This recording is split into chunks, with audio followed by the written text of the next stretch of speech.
Hello students, आज हम class 10th के नंबर सिस्टम टॉपिक से रिलेटेड क्वेश्चन को डिस्कस करेंगे।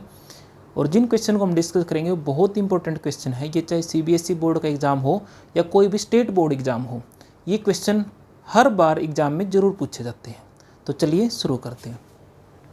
जो फर्स्ट क्वेश्चन हम डिस्कस करेंगे that is the prove that root 5 is irrational number. Root 5 को हमने इरेशनल नंबर दिखाना है। इस क्वेश्चन को करने से पहले हम थोड़ा सा रैशनल और इरेशनल को डिस्कस करते हैं। देखो, रैशनल नंबर वो होते हैं, जो रैशनल नंबर होते हैं that are the number which can be express in the form of P by Q. जो पी बाय क्यू की फॉर्म में एक्सप्रेस किए जाते हैं, जहाँ पे पी भी क्या होता है, एक इंटीजर होता है, क्यू भी क्या होता है, इंटीजर होता है, और जो क्यू होता है वो कभी भी जीरो नहीं होता। जैसे 3/2, 5/3, 7/9। यहाँ पे 3 क्या है, इंटीजर, 2 क्या है, इंटीजर, तो 3/2 क्या हो गया, रैशनल। 5/3, 5 भी क्या है, इंटीजर, 3 भी क्या है, इंटीजर, ये भी क्या हो गया, रैशनल। 7/9 ये भी क्या हो गया, इंटीजर। माइनस के 1/3 ये भी क्या आ गया, इंटीजर आ गया। माइनस के 7/3 ये भी क्या आ गया, इंटीजर आ गया। माइनस के 7 भी क्या इंटीजर, 3 भी क्या है, इंटीजर, तो माइनस के 7/3 क्या बन जाएगा, रैशनल बन जाएगा। यानी कि जो नंबर p बाय क्यू की फॉर्म में लिखे जाएं, जहाँ पे q जो डिनोमिनेटर में है वो कभी भी जीरो नहीं होना चाहिए, तो वो नंबर क्या होते हैं, रैशनल होते हैं। और जो नंबर p बाय क्यू की फॉर्म में ना लिखे जाएं that are the irrational number.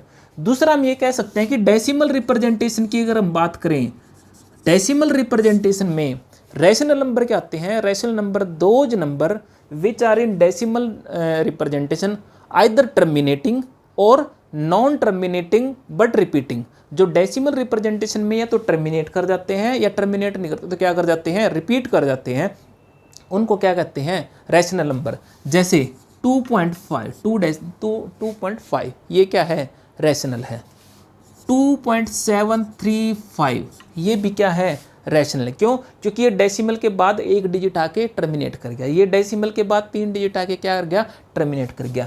या फिर जैसे 3.3333 ये चलता रहे, ये क्या है, ये डेसिमल के बाद टर्मिनेट नहीं कर रहा, बट डेसिमल के बाद इसने क्या करना शुरू कर दिया, रिपीट करना शुरू कर दिया, तो ये क्या हो गए, रैशनल नंबर हो गए। तो रैशनल नंबर की दो फॉर्म हमने बताई हैं कि जो p बाय क्यू की फॉर्म में लिखे जाए, जहां p क्या होता है, इंटीजर होता है, q भी क्या होता है, इंटीजर, और p जो q है वो कभी भी जीरो ना जाए।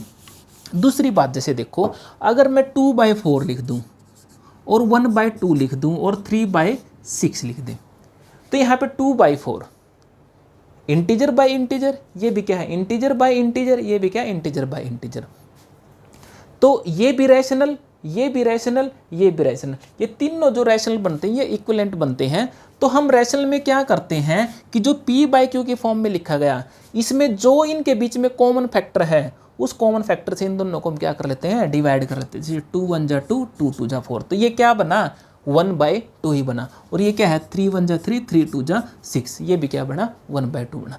यानी कि जब हम रैशनल नंबर को p बाय क्यू की फॉर्म में देखते हैं, तो p और q का अगर कोई कॉमन फैक्टर होता है तो उससे हम क्या करवा लेते हैं, डिवाइड करवा लेते हैं। कब तक, जब तक आप देखो 1 और 2 के बीच में कोई भी कॉमन फैक्टर नहीं है सिवाय 1 के। यानी कि एक ऐसा नंबर 1 ही है जो 1 और 2 दोनों को डिवाइड करता है, इसके अलावा कोई नंबर इन दोनों को डिवाइड नहीं करता है। तो जब रैशनल में हम p और q को p बाय क्यू की फॉर्म में लिखते हैं, तो p और q को हम क्या करते हैं, को प्राइम बना लेते हैं। यानी कि ग्रेटेस्ट कॉमन डिवाइजर या हाईएस्ट कॉमन फैक्टर किसका, p और q का हम क्या कर लेते हैं, 1 कर लेते हैं। अगर 1 नहीं है तो हम जब भी इसको रैशनल की फॉर्म में लिखते हैं, इनके ग्रेटेस्ट कॉमन फैक्टर अगर 1 नहीं है, कोई और है, जैसे मान लिया 6/9 अगर है रैशनल में, तो इनके बीच में common factor, highest common factor 1 नहीं है, 1 के अलावा क्या है, 3 है। क्योंकि देखो 6 का कॉमन फैक्टर क्या है, 6 के फैक्टर क्या बनते हैं, 1 2 और 3। 9 के फैक्टर क्या बने, 1 और 3 और 9, ठीक है। तो कॉमन फैक्टर क्या है, एक तो 1 है और एक 3 है, तो हाईएस्ट कॉमन फैक्टर 6 और 9 क्या बना, 3 बना, ठीक है। तो जब हम इस रैशनल नंबर है तो इसको इस फॉर्म में ना लिख के हम हाईएस्ट कॉमन फैक्टर से दोनों को डिवाइड कर लेते हैं। 3 2 जा 6, 3 3 जा 9, तो 6/9 को हम क्या लिखेंगे, 2/3 की फॉर्म में लिखेंगे, ठीक है। क्यों, अब 2/3 2/3 में अब 2 और 3 का कॉमन फैक्टर क्या बचा, 2 और 3 का कॉमन फैक्टर 1 बचा, 1 के अलावा कोई इनका हाईएस्ट कॉमन फैक्टर नहीं है।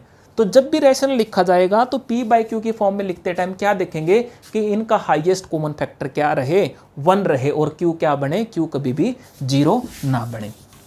ठीक है, तो चलिए, और जो नंबर p/q की फॉर्म में ना लिखे जाए that are the irrational number.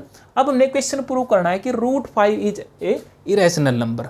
इसको हम कॉन्ट्रडिक्शन मेथड से प्रूव करेंगे कि √5 एक इरेशनल नंबर है। सपोज इफ पॉसिबल, हम क्या मान लेते हैं कि suppose if possible √5 is an rational number. मैं क्या मान लेता हूं कि √5 को एक रैशनल नंबर मान लेता हूं। अब अगर √5 रैशनल नंबर है तो मेरे पास 2 इंटीजर आ जाएंगे, then there exist 2 integer p and q। तो मेरे पास 2 इंटीजर आ जाएंगे p and q such that, अब √5 अगर रैशनल नंबर है तो मेरे पास 2 इंटीजर आएंगे p और q, कि √5 को क्या लिखा जाएगा, p/q की फॉर्म में, क्योंकि अभी हमने पढ़ा है कि रैशनल नंबर वही होते हैं जो p/q की फॉर्म में लिखे जाते हैं, जहां पर p और q क्या होते हैं, इंटीजर, और यहां पर q क्या होएगा, 0 नहीं होना चाहिए, पहली बात तो वेयर। दूसरी बात हमने क्या पढ़ी थी, जब रैशनल को p/q की फॉर्म में लिखें तो p और q को हम क्या कर लेते हैं, इनका ग्रेटेस्ट कॉमन डिवाइजर क्या बना लेते हैं, 1 बना लेते हैं, यानी कि अगर इनके बीच में कुछ भी कॉमन है तो उसको हम कैंसल आउट कर लेते हैं। वेयर GCD ऑफ p और q वो कितनी है, 1 है। GCD ऑफ p और q 1 का मतलब क्या है कि 1 के अलावा कोई ऐसा नंबर नहीं है जो p और q को डिवाइड कर दे, यानी कि वो हाईएस्ट नंबर 1 ही है जो p को भी डिवाइड करता है और जो q को भी डिवाइड करता है। ठीक है, अब इक्वेशन 1 से देखो, अब इक्वेशन 1 में दे रखा है √5 = p/q। अब यहां से देखो √5 क्या दे दिया, p/q दे दिया। इस q को यहां क्रॉस मल्टीप्लाई करवा के ले आते हैं, तो दिस इंप्लाइज √5 इंटू में q की वैल्यू क्या आ जाएगी, p, या फिर हम इसको क्या लिख सकते हैं, दैट इज कि p = क्या आ गया, √5 इंटू में q, p = √5 इंटू में q आ गया, p = √5 इंटू में q। तो हम क्या करवाते हैं, यहाँ पर बोथ साइड स्केयर करवा लेते हैं, क्या लिख देंगे, squaring both side, squaring both side. जब बोथ साइड स्केयरिंग करेंगे तो यहाँ से क्या आ जाएगा, p का स्केयर = क्या आ जाएगा, √5 का स्केयर करेंगे तो क्या बन जाएगा 5, और ये क्या आ जाएगा इंटू में q का स्केयर, p का स्केयर = 5 इंटू में q का स्केयर। तो यहां से देखो इसको मान लो इक्वेशन सेकंड। अब इक्वेशन सेकंड में क्या दे रखा है कि p स्केयर = 5 इंटू में q स्केयर, यानी कि जो p स्केयर को एक्सप्रेस किया वो 5 इंटू में q स्केयर। तो p स्केयर क्या बना, p स्केयर 5 का मल्टीपल बना, तो p स्केयर इज द, यहां से हम क्या कह सकते हैं, this implies p square is multiple of 5, p square 5 का मल्टीपल हो गया। जैसे फॉर एग्जाम्पल अगर हम 6 को देखते हैं, 6 को क्या लिखा जाता है, 3 इंटू में 2, 6, रिमाइंडर क्या है 0, तो यहाँ से 6 लिखा जाता है 3 इंटू में 2। तो क्या कहेंगे, 6 किसका मल्टीपल है, 3 का। 6 जब 3 का मल्टीपल है तो ये कह सकते हैं कि 3 6 को डिवाइड करता है, that is 3 is the factor of 6। अब यहाँ पे देखो p स्केयर किसका मल्टीपल है, 5 का, तो this implies 5 is factor of p square. तो यहां से हम क्या कह सकते हैं कि 5 किसका फैक्टर बन गया, p स्केयर का फैक्टर बन गया। 5 जब p स्केयर का फैक्टर है, this implies 5 divide p square. 5 जब p स्केयर का फैक्टर है तो 5 क्या करेगा, p स्केयर को डिवाइड कर देगा। अब एक थ्योरम है, थ्योरम क्या कहते हैं, कोई भी अगर प्राइम नंबर अगर a स्केयर को डिवाइड करता है, किसी नंबर के स्केयर को डिवाइड करता है, तो वो प्राइम नंबर उस a को भी डिवाइड कर देगा। यानी कि अगर कोई प्राइम नंबर a स्केयर को डिवाइड करता है तो वो प्राइम नंबर किसको डिवाइड कर देगा, a को भी डिवाइड कर देगा। अब यहाँ पे देखो, यहाँ पर 5 किसको डिवाइड कर रहा है, p स्केयर को, और 5 तो क्या है, प्राइम नंबर है। अब 5 divide p square, but 5 is A prime number, 5 तो कैसा है, प्राइम नंबर है। और जब एक प्राइम नंबर किसी नंबर के स्क्वायर को डिवाइड करता है तो वो प्राइम नंबर उस नंबर को डिवाइड कर देगा। This implies 5 divide p। तो 5 किसको डिवाइड कर देगा, p को डिवाइड कर देगा। इस चीज को अंडरलाइन कर लो कि 5 डिवाइड p। अब जब 5 p को डिवाइड कर रहा है, अभी हमने पढ़ा था कि देखो जब 3 6 को डिवाइड करने लग रहा था तो हमने क्या कहा था, 3 डिवाइड 6। तो 3 6 को कैसे लिखा गया था, 3 इंटू 2। यानी कि जब 3 6 को डिवाइड करने लगा था तो 6 क्या बनता था, 3 का मल्टीपल बनता था। This implies p is multiple of 5। p क्या होगा, 5 का मल्टीपल हो जाएगा। p जब 5 का मल्टीपल है तो p को कैसे लिख पाएंगे, 5 इंटू में कोई और नंबर, यानी कि 5 इंटू में मान लिया m, ऐसे लिख देंगे। क्योंकि p 5 का मल्टीपल, तो p को जब लिखेंगे तो p के लिखने में 5 मल्टीप्लाई में आएगा तो 5 इंटू में m आ जाएगा। अब यहाँ से बोथ साइड स्क्वायर कर लेते हैं। बोथ साइड स्क्वायर करेंगे तो p स्क्वायर क्या आ जाएगा, 5 का स्क्वायर 25 इंटू में m का स्क्वायर। तो यहाँ से p स्क्वायर क्या आ गया, 25 इंटू में m का स्क्वायर। अब देखो इक्वेशन सेकंड से देखो, इक्वेशन सेकंड में क्या था, p square is equal to 5q square. और इक्वेशन थर्ड में क्या है, p square is equal to 25m square. तो इक्वेशन सेकंड से p स्क्वायर की वैल्यू को उठा के कहाँ रख देते हैं, इक्वेशन थर्ड में रख देते हैं। Put p square from equation second to third. Equation second से p स्क्वायर को कहाँ रख देते हैं, थर्ड में रख देते हैं। तो इक्वेशन सेकंड में p स्क्वायर की वैल्यू क्या थी, 5q स्क्वायर। तो यहाँ p स्क्वायर की जगह रख देते हैं। तो यहाँ से क्या बन जाएगा, 5q square is equal to 25m square. 5q square is equal to 25m square. अगले स्टेप में जब इस 5 को यहाँ लेके जाएंगे, this implies q square is equal to both side 5 5 जा 25, बोथ साइड 5 से डिवाइड करवा दो। तो q square is equal to क्या आ जाएगा, 5 इंटू में m स्क्वायर। यहाँ से क्या आ गया, q square is equal to 5 into में m स्क्वायर। तो अब फिर वही बात आ गई, जैसे यहाँ पे p square is equal to 5 into q square था तो हमने क्या बोला था कि p square is multiple of 5। यहाँ पे देखो q स्क्वायर क्या है, q square is equal to 5 into m square. तो this implies q square is multiple of 5। q square किसका मल्टीपल आ गया, 5 का मल्टीपल आ गया। अब देखो जब q स्क्वायर 5 का मल्टीपल है, इसका मतलब क्या है कि 5 किसका फैक्टर हो जाएगा, q का फैक्टर हो जाएगा। This implies 5 is factor of q square. 5 किसका फैक्टर हो जाएगा, q स्क्वायर का फैक्टर हो जाएगा। क्योंकि 5 q स्क्वायर का मल्टीपल था तो 5 किसका हो जाएगा, q स्क्वायर का फैक्टर हो जाएगा। और जब 5 q स्क्वायर का फैक्टर है, this implies 5 divide q square. बिल्कुल वही सारी चीजें दोबारा रिपीट होनी शुरू हो गई हैं कि 5 डिवाइड q स्क्वायर, कि 5 q स्क्वायर को डिवाइड करेगा।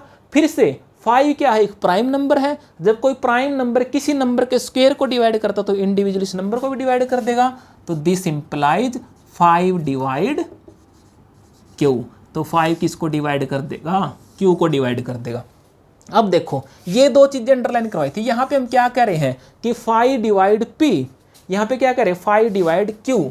तो this implies 5 divide both p and q। तो 5p और q दोनों को डिवाइड करने लग रहा है। यहां से क्या आ गई, ए कॉन्ट्राडिक्शन। कॉन्ट्राडिक्शन क्यों आई, क्योंकि जब हमने √5 को एक रैशनल नंबर माना था तो हम क्या लेके चले थे कि √5 is equal to p by Q. और हमने क्या कहा था कि GCD of p and q is equal to 1, यानी कि p और q को 1 के अलावा कोई और नंबर है ही नहीं जो 1 के अलावा p और q को डिवाइड कर दे। लेकिन यहाँ पे क्या आ गया कि एक नंबर 5 आ गया जो p और q दोनों को डिवाइड करने लग रहा है। इसका मतलब यहाँ से क्या कह सकते हैं कि जीसीडी 5 या 5 से ज़्यादा होगी, क्योंकि उसका कॉमन फैक्टर 5 आ गया। यहाँ पे तो क्या कह रहे हैं कि 1 के अलावा कोई भी नंबर उन दोनों को डिवाइड नहीं कर सकते। और यहाँ पे क्या आ गया कि 5 उन दोनों को डिवाइड करने लगी। इस वजह से क्या आ गई, कॉन्ट्राडिक्शन आ गई। और कॉन्ट्राडिक्शन आने का मतलब क्या कि जो हमने सपोज किया, जो हम लेके चले हैं इफ पॉसिबल कि √5 को हम रैशनल नंबर लेके चले हैं, वो कहीं ना कहीं गलत लेके चले हैं। तो दिस कॉन्ट्राडिक्शन सो दैट कि root 5 is not a rational number, hence root 5 is a irrational number. तो रूट 5 कैसा है? इरेशनल नंबर है। ठीक है, तो रूट 5 कैसा आ जाएगा? इरेशनल आ जाएगा। इसी तरह से हम क्या प्रूव करेंगे कि root 3 is a irrational number. इसी तरह से रूट 2 को भी क्या लिख देंगे? सब में सेम प्रोसेस है। तो जब रूट 3 को करेंगे तो जहां जहां 5 है वहां क्या आ जाएगा 3, और जहां पे 25 है वहां पे क्या आ जाएगा 9। और जब रूट 2 को करेंगे तो जहां जहां 5 है वहां क्या आ जाएगा 2, और जहां जहां पर 25 है वहां पे 2 का स्क्वायर क्या आ जाएगा 4 आ जाएगा। ठीक है, चलिए एक क्वेश्चन और डिस्कस करते हैं। ये लास्ट ईयर सीबीएसई के बोर्ड के एग्जाम में आया हुआ है। इसमें इसी तरीके से क्या दिखाना, हमने इरेशनल नंबर को दिखाना है। चलिए उस क्वेश्चन को डिस्कस करते हैं।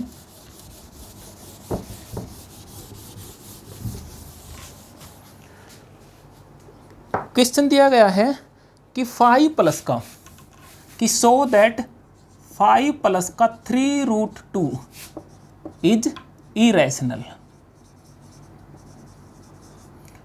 5 प्लस का 3 रूट 2 इरेशनल। उसने क्या कहा कि given that root 2 is irrational. क्या दिया है कि रूट 2 इरेशनल नंबर है, तो हमने क्या दिखाना है 5 प्लस के 3 रूट 2 इरेशनल। इस रिजल्ट को हमने यूज करना है कि रूट 2 क्या है इरेशनल। कहीं पर वो ना भी दे कि रूट 2 इरेशनल है तो भी हम इस रिजल्ट को यूज करेंगे कि रूट 2 एन इरेशनल नंबर। देखो सॉल्यूशन में देख लो, हम यहां पे if possible, let if possible 5 plus के 3 रूट 2 को क्या लेके चल पड़ेंगे B N rational number.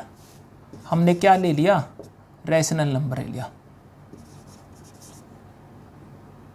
B ए रैशनल नंबर ले लिया। कि हमने इसको क्या ले लिया? रैशनल नंबर ले लिया।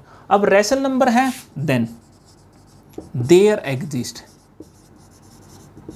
2 इंटीजर P एंड Q। तो 2 इंटीजर आ जाएंगे P एंड Q कि सच दैट 5 प्लस के 3 रूट 2 को क्या लिखा जाएगा? P बाय Q में लिखा जाएगा, जहां पर Q क्या है 0 नहीं है, और GCD ऑफ किसकी? P और Q की क्या रहेगी? 1 रहेगी। P और Q की GCD 1 रहेगी, और 5 प्लस के 3 रूट 2 को क्या लिखा जाएगा? P बाय Q लिखा जाएगा। अब देखो यहां से देखो 5 प्लस के 3 रूट 2 ये आ गया। अब इस 5 को मैं क्या करता हूँ राइट साइड में लेके जाता हूँ, तो यहाँ से क्या आ जाएगा? दिस इंप्लाइज 3 रूट 2 क्या आ जाएगा? P बाय Q माइनस के 5 आ जाएगा। P बाय Q माइनस 5 आ जाएगा। This implies 3 root 2 is equal to, यहाँ से मैंने Q को एलसीएम ले लिया। Q को एलसीएम लेंगे तो ये क्या बन जाएगा? P माइनस के 5Q, ये आ गया। 3 root 2 is equal to P minus के 5Q डिवाइड बाय Q। अब यहां से और क्या लिखा जाएगा? अब 3 root 2 is equal to P minus के 5 की डिवाइड बाय Q हो गया, तो रूट 2 क्या आ जाएगा? रूट 2 आ जाएगा P माइनस के 5Q। अब 3 यहाँ मल्टीप्लाई में तो राइट साइड में आगे क्या जाएगा? डिवाइड में आ जाएगा, डिवाइड बाय 3 ऑफ Q। तो root 2 is equal to P minus के 5Q divide by 3 of Q। अब देखो P और Q हमने क्या लिए थे? इंटीजर लिए थे, और Q क्या था? नॉन जीरो था। हमने जब इसको रैशनल मानना था तो 5 प्लस के 3 रूट 2 को क्या ले लिया था? P बाई Q ले लिया था, जहां पे Q क्या था? नॉन जीरो था, और P और Q क्या थे? इंटीजर थे। अब P और Q जब इंटीजर हैं तो इंटीजर को किसी नंबर से मल्टीप्लाई करवा दें। अब Q को मैं 5 से मल्टीप्लाई करवा दूं तो भी क्या रहेगा? इंटीजर। जैसे अगर आपका 6 इंटीजर है, 6 को अगर आप 5 से मल्टीप्लाई करा दोगे 6 इंटू 5 30, ये भी क्या रहेगा? इंटीजर। अब P भी क्या है? इंटीजर है। P एक इंटीजर है, Q एक इंटीजर है। जब इंटीजर में से मैं एक इंटीजर को सब्ट्रैक्ट करूंगा तो भी क्या रहेगा? इंटीजर। आप कोई भी इंटीजर उठा लीजिए, मान लिया आपने 6 ले लिया, दूसरा इंटीजर आपने क्या ले लिया? 9 ले लिया, तो 6 माइनस 9 क्या बचेगा? -3। वो भी क्या हो जाएगा? एक इंटीजर हो जाएगा। तो P एक इंटीजर है, Q एक इंटीजर, तो 5Q क्या आ जाएगा? इंटीजर। p माइनस के 5q करेंगे वो भी क्या रहेगा, एक इंटीजर रहेगा। अब q नॉन जीरो है तो 3q भी क्या रहेगा, जब q जीरो नहीं है तो 3q भी क्या रहेगा, नॉन जीरो रहेगा, डिवाइड बाय 3q। अब p माइनस के 5q क्या है, एक इंटीजर है, डिवाइड बाय 3q ये भी क्या है, एक इंटीजर है, और जो 3q है वो क्या है, नॉन जीरो है। तो √2 को क्या लिखा गया, यहाँ से √2 को लिखा गया p माइनस के 5q डिवाइड बाय 3q, ऊपर इंटीजर नीचे भी क्या है, इंटीजर, इंटीजर बाय इंटीजर, और जो नीचे वाला इंटीजर वो क्या है, नॉन जीरो।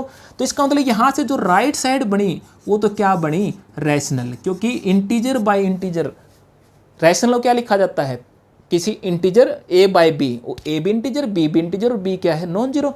तो यहाँ से राइट साइड क्या कह रही है कि √2 क्या है, रैशनल है, बट कॉन्ट्राडिक्शन, कॉन्ट्राडिक्शन क्यों है, क्योंकि √2 तो क्या दे रखा है, √2 तो इरेशनल दे रखा है, और जब हम 5 प्लस के 3√2 को रैशनल लेके चले तो √2 क्या बन गया मेरा, रैशनल बन गया, और √2 तो रैशनल हो नहीं सकता, तो √2 तो क्या है, इरेशनल है।